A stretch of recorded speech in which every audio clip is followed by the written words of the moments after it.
টেকনাফের হোয়াইকম শামলাপুর ঢালা থেকে অপহৃত 5 ভিকটিমকে অবশেষে 48 ঘন্টা পর উদ্ধার করেছে র্যাব 15 সদস্যরা।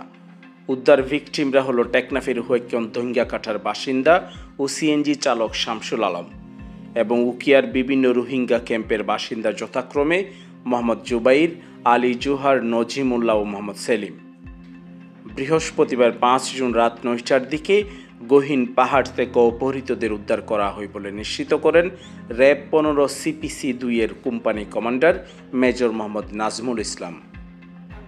তিনি বলেন, গত 3 জুন হোয়াইকং শামলাপুর সড়ক থেকে 5 ব্যক্তি অপহরণের খবর পেয়ে র্যাব, পুলিশ ও বন বিভাগের সহযোগিতায় টানা 2 দিন ড্রোনের সাহায্যে অভিযান পরিচালনা করে অপহৃত ভিকটিমদের শনাক্ত করা হয়।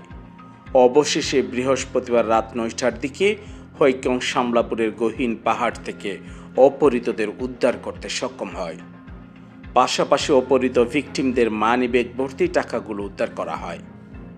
তিনি আরও বলেন, হোয়াইকং শামলাপুর পাহাড়ি এই সড়কে প্রতিনিয়ত অপহরণের ঘটনা ঘটে যাচ্ছে। এইসব ঘটনার সঙ্গে স্থানীয় রোহিঙ্গা অপহরণ চক্র জড়িত রয়েছে। দ্রুত এইসব চক্রকে গ্রেপ্তারপূর্বক আইনের আওতায় আনার চেষ্টা অব্যাহত রয়েছে। গত 3 তারিখ হোয়াইকং শ্যামলাপুর যে সড়কটি আছে সেই সড়কে একটি সিএনজি থেকে সর্বমোট 5 জনকে অপহরণ করা হয়, যার মধ্যে একজন সিএনজি চালক ছিলেন এবং বাকি 4 জন রোহিঙ্গা ছিলেন। ড্রোনের সাহায্যে সেই পাহাড়গুলোতে আমরা অভিযান পরিচালনা করি। সেই অভিযানের ফলশ্রুতিতে আজকে আমরা তথ্য প্রযুক্তি ব্যবহার করে তাদেরকে যেখানে অপহরণ হয়েছিল সেখান থেকে 800 মিটার ভিতরে আমরা তাদেরকে উদ্ধার করতে সক্ষম হই। যারা এর সাথে জড়িত অপহরণকারী এবং ডাকাত, তাদেরকে আমরা ধরার জন্য ব্যবস্থা গ্রহণ করব। এইদিকে অপহৃত ভিকটিমরা তাদের সঙ্গে অমানবিক আচরণের কথা বলেন।